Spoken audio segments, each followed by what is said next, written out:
テキランダテジョンです。今回はナビ VS ディジースポーツですね。5月の世界選手権予選のね、最後の方までね、勝ち上がってたクランになりますね。アップデートでね、ルートライダーが弱体化された後の対戦になってます。どれぐらいの影響があるんですが、直後のね、対戦になりますね。早速やっていきましょう。はい、というわけでね、早速やっていきますが、先行は対戦相手の方からルートライダー変わらずですね。さあ、カードテスラも来つつ、キングの方をイーグル置いてジャンプ一気に入れて、反対サイドというか隣サイドのところルートライダー進めていくような流れでいきます。このクランはね、世界大会予選のアタックとか見てでもかなりルートライダーを使ってたクランになるので、多分一番使ってたかな。他のクランのどこよりもルートライダーを使用してたクランで、9割ぐらいがね、ルートライダーのアタックだったっていうところで、今後のね、ちょっと編成変えていくのかとか、普段やってた人がどれぐらいの伸びになるのかっていうのをね、アップデの影響から見ていきたいところですね。さあここまでは、てかね、初動はね、ルートライダーラッシュの場合はそんなに気づけないかなっていうところがあって、なぜかっていうと大体レイジをルートライダーに打つからですね。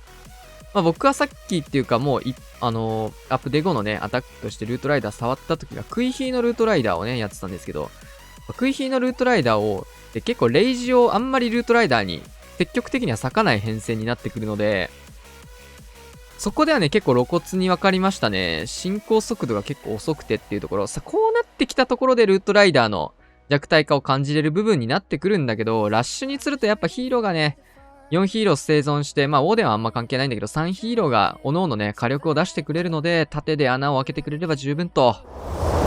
結局そうなんですよね。なんか動くゴーレムが穴開けてくれたらさ、もはや火力とかどうでもいいやんみたいな話になってきちゃうみたいなところあると思います。ただ、ガク、ライドラッシュですね。ローズンアロー、ヒーラー人形型。結構ね、あれも、ジャイアントアローも飛ばす機会はあってもいいような、あれなんですけど、今回は特に飛ばす対象もないので、っていう形ですかね。さあ、ルートライダーが弱体化されたということでね、実はガクね、直後のグランリーグのアタックとかレジェンドリーグの編成とかもね、ランディードラッシュに切り替わってましたね。ただ6時の対空砲が残ってんのがちょっとだるいかな。ライドラ進めていって、裏のスーパーバーバリアンとかがね、まさにね、ルートライダー編成でよく使われてたようなやり方ですかね。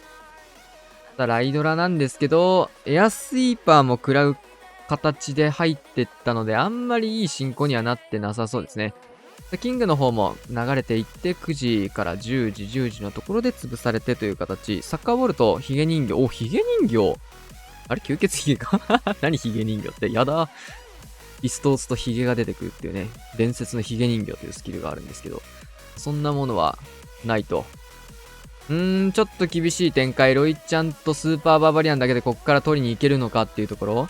6時の対空砲、今アーチャー出してますけど、ここが、やっぱりライドラからすると、邪魔になってきた感じがありましたね。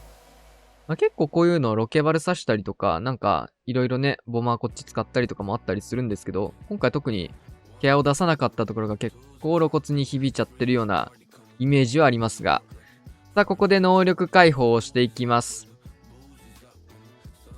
ルートライダー入れ、ルートライダーじゃない、ルートライダーではなくライドラッシュを選択したことによるというようなね、ある意味ではルートライダーが弱体化されたからこそライドラを使ってミスったみたいなところもあると思うので、これ実質ルートライダーが防衛なんですよね。ルートライダーから防衛をしたみたいなね。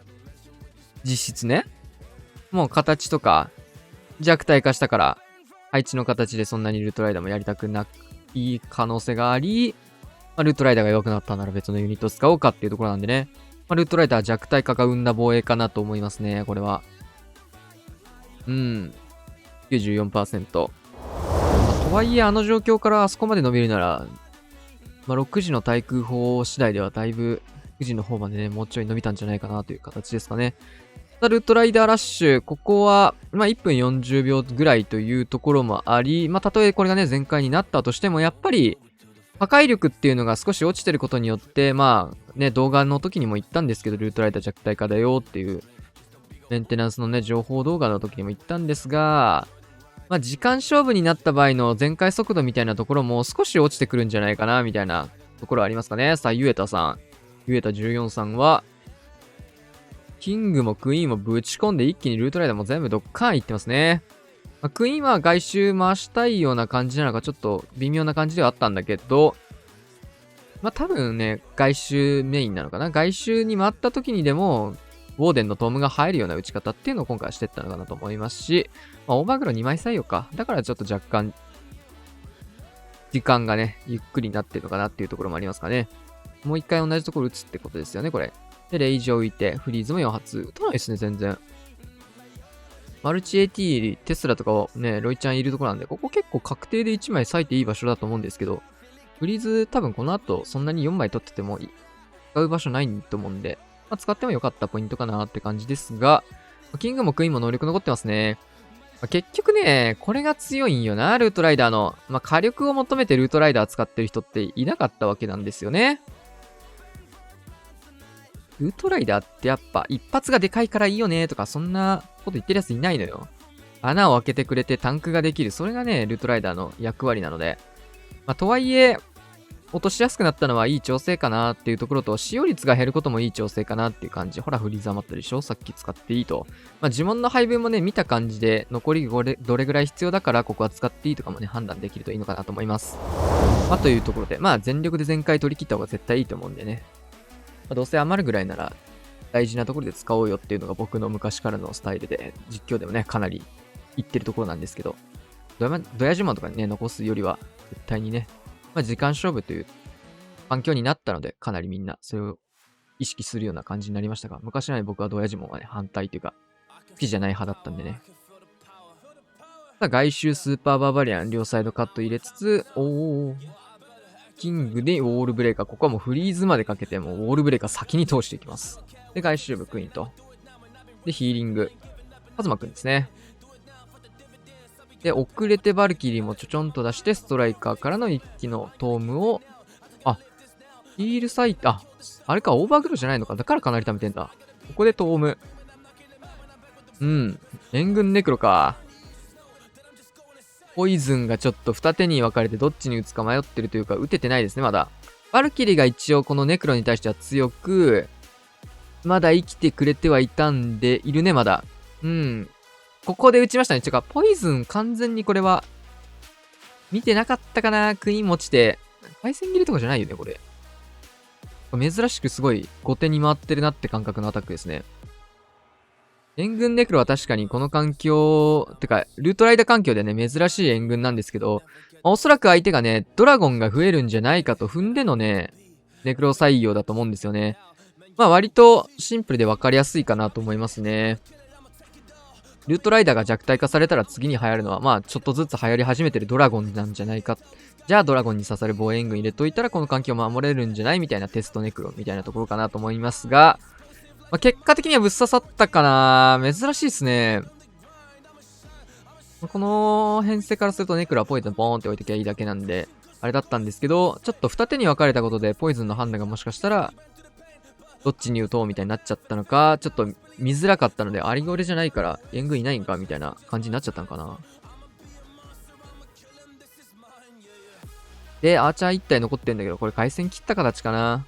回線っていうか、タスク切ったけどアーチャー残ってましたってことなのかこれは。いや、タスク切ったら消えるかじゃあタスク切ったら、そうか、タスク切ったのか。手元にアーチャーが残ってるから、こうなっちゃったんだね。さあ、時間の方もね、かなり費やす結果になりましたね。さあ、ジャガさん、31天才ならジャイアントアローと合わせて、まあ、3時からジャイアントアローを打って、モノリスとかおるんかなそしたら。9時からって感じなんですけど、まあどっちでもそんな変わんないかな。感じじゃないさすがに。そうだよね。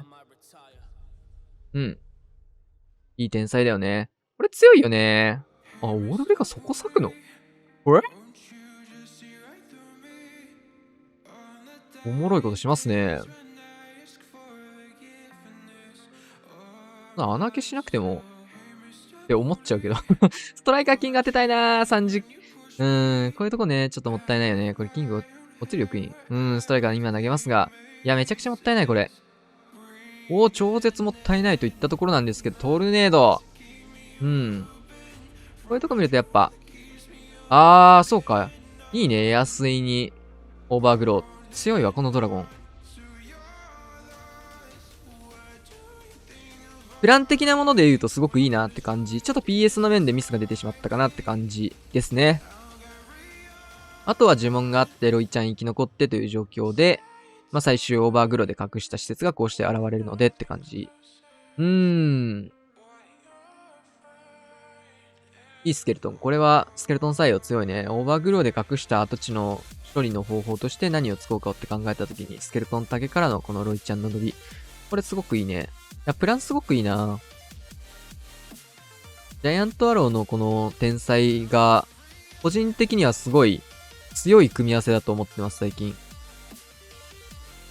ドラゴンとの相性もいいかな。さあ3本目。ここまでね、ちょっとナビの方から全開が生まれてないというような展開になってて、対戦相手はね、ルートライダー変わらず使ったりして全開取ってるっていう状況で、ルートライダー。オーバーグロー型。12時10日弊社ウォールブレーカーと。まあ、そんなに時間勝負する意識は多分ないと思うんですけど、時間としてもね、やっぱり全体的なアタックのタイムの秒数って遅くなってますね。さっきからちょっと見てるんですけど。ちっちゃいキング採用だ。スクワットバスターズのキングですね。皆さん、新ゲームのスクワットバスターズはやってますか？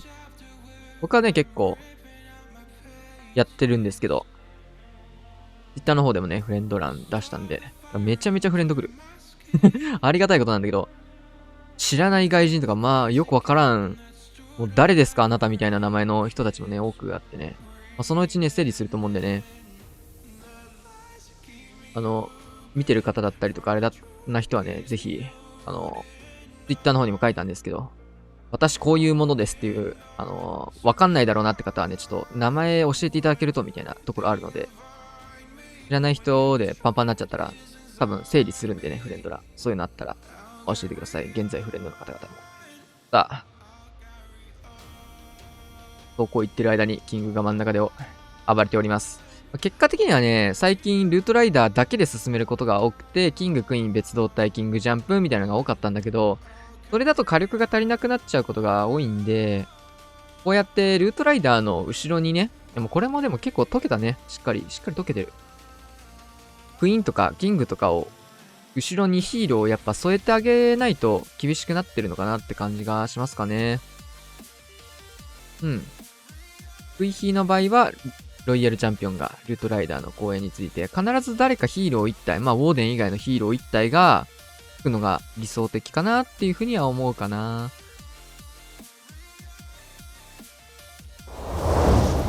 さあ、でんでん。ルートライダーラッシュと。まあ、むしろ参考になるから、まあ、たくさんやってほしいまである。ゴーレム採用からルートライダーを、そういう出し方するんだね。もうスーパーバーバリアンかのようにルートライダー出してる。で、こっちも、ロイちゃん、応援面白い。ここは早めのトーム。10日弊社のペッカたちもね、守りたいような感じで一緒に入れていきましたね。で、ロイヤルチャンピオンの方にもレイジー。結構これね、流行ってるやり方でしたね。で、今回はクイーンを内側に入れていくような使い方になっておりますが、ちょっと防衛援軍ストライカーに釣られて、キングの方に回ってしまいました。こうなった時だよね、ルートライダー自体の火力が少ないので、後ろでね、殴ってくれる人がいないと溶けてますね。溶けてる。溶けてる。溶ける。すごい溶けてるよ。こういう、ミスプレイというか、事故というか、プラン外のことが起きた時に、やっぱ溶けやすくなる。事故った時とか、でも行かれちゃうっていう理不尽さがやっぱルートライダーの強いところだったね。今サッカーボールかっこいいね。かっこいいかっていうところがやっぱ強みだったんだけど、それはちょっとクラクラ的におもろくないやんみたいなところもあったので、事故った時にはいけないぐらいのステータスにはしてほしいっていうところ。まあ、やっぱ普通にね、うまいプランでしっかり全開取られるのは、まあ、たとえルートライダー使ってたとしてもいいというか、そういうもんじゃん、クラクラって思うので、何が何でもルートライダーがっていう感じではなく、うまくいったやつはやっぱね、素晴らしく評価するべきだとは思うんですけど、いかなかったやつまで全開に行くのはちょっと違うかなっていうところで、こういったやつはしっかり防衛になるのはいいですね。さあ、星さんはなんだこれはファイヤーボールかな。ファイヤーボールにスーパーバーバリアンでルートライダーが採用1枚って形ですかね。で、突撃艦採用で、まあタウンホール真ん中かな。そしたら、まあタウンホール区画の周りが、まあファイヤーボール対策かもしんないですね。タウンホール周りにファイヤーボールで巻き込まれるような防衛施設が置かれてないというところですね。でもナビと対戦するときそういうの大事かもしれんよ、これ。ファイヤーボールされないようにね。これでもういきなりかな。はい。なるほど。ソラウォーデン使っていっての、トム。いいっすねー。うまい。ちょっとロイヤルチャンピオンの方が、ストライカーだけでは処理はできませんでした。真ん中届いていって、これは、スニゴブバルーンかな。タウンホールの方確保。これが目的なんでね。で、キングは、なんだこれ。バーバリアンいるからと思ったらスーパーバーバリアンか、それ。ババ人形でも入れたんかびっくりと思ったら、スーパーバーバリアンがバーバリアンのふりしていましたね。で、援軍が出てきて、外周部をスーパーバーバリアンと、コウモリが5発ありますね。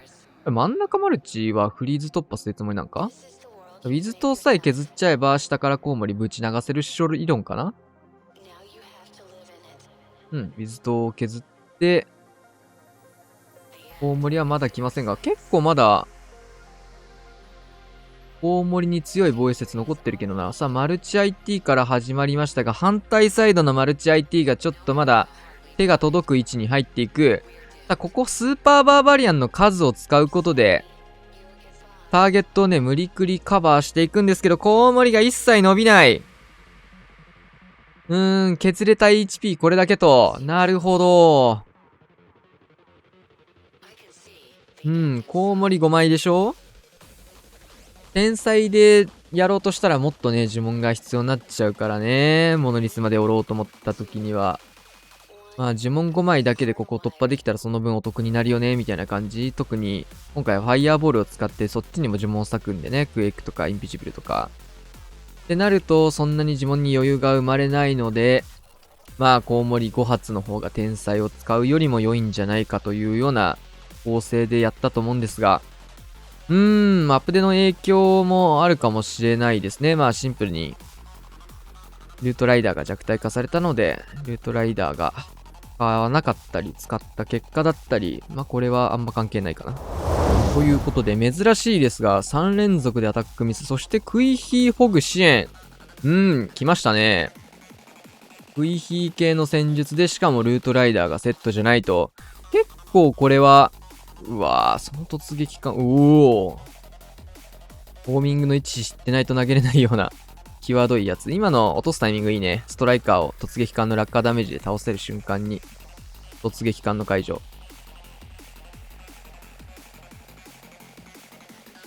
ボールブレーカーもちょっと大きめに下側削、金庫の方に回してかな。ホーミング。そうだよね。反対サイドあったらそっちもあるよね。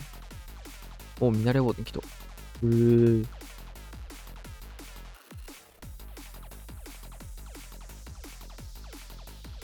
さすがにヒーリングトムか。ヒールもないしな。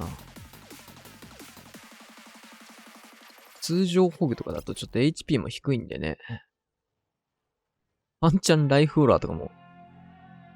見習いウォーデンつければ関係ないんだけど。見習いウォーデンこっち咲くなら、ライフオーラーとかもワンチャン考えるのかなとか思ったんですけど。この場合だとヒールとかがね、呪文で欲しくなるかな。やっぱヒーリングトームってヒール以上の能力を呪文の節約になるから強いよな。さあ、火力も高い。見習いウォーデンはどうやらいなくなっている？これは。そしてウォールブレーカー真ん中の方まで入れていきまして、ホグパートスタートです。反対サイド。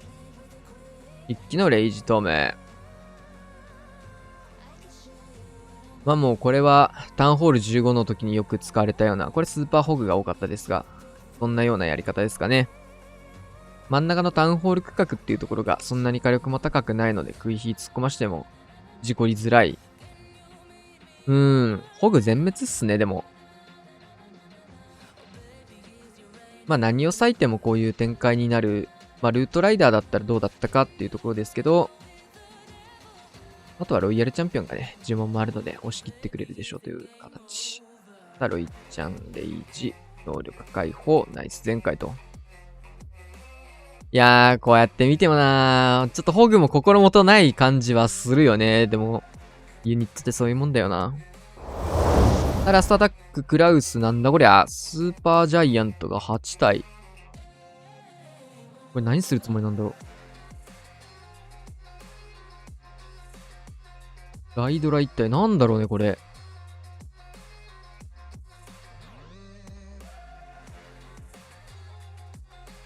インビジブルヒーラー人形。じゃあクイーン外周だね、ただの。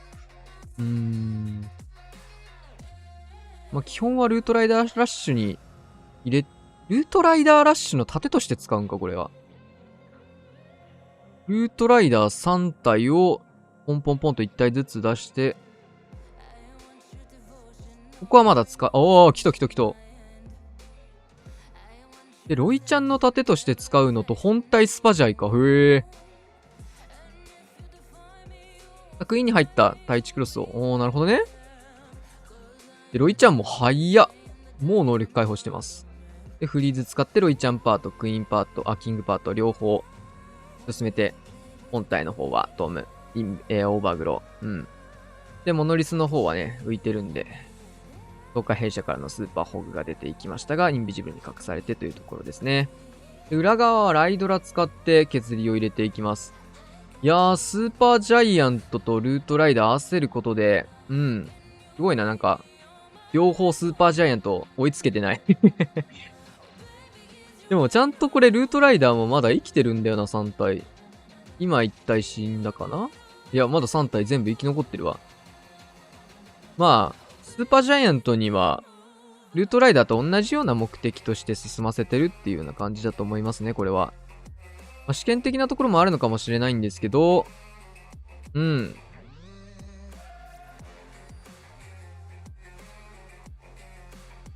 火力的にちょっとスーパージャイアントの攻撃力とか知らないんであれなんですけど、私はいいか、なるほどね。まあ、似たような役割で一緒に進んでほしいということで、まあ、バルキリーを増やすよりもスーパージャイアントは防衛施設を殴ってくれるし、まあ、似たようなことができるのでっていうことかな。はい、というわけでね、終わりまして、12対14ということでね、アップデ前では考えられないスコアになったかなというところですかね。まあ、アップデート直後ということで、まだまだ環境に慣れてないっていうのは当然あるとは思うんですけど、まあ、ルートライダーをね、ちょっとダメージをね、半減するだけでこれぐらいの影響力がこのメンバーでも起きるんだっていうところ。まあ逆にただ対戦相手の方はね、ルートライダー使い続けて、まあ4000回。1本は結構弱体化のあれが見えたかな。弱くなったからこそ生まれたとまでは言い切れないかもしれないけど、まあ防衛の一つの要素に弱体化は入ってるかなぐらいの内容だったよね、攻め的には。いや、面白いっすね。なんかルートライダー使わなかったとしても、その結果がなんか結局ルートライダーが弱くなったからみたいななんか副作用みたいなのが生まれるぐらいには強かったよねっていうぐらいの感じだと思うので、まあ比較対象はどうしてもね、どの編成であってもルートライダーになってくるのかなっていう、今後もね、ちょっと考えていきたいところですかね。はい。だけでね、今日はこんな感じで終わりたいと思います。チャンネル登録、高評価しよう。さよなら。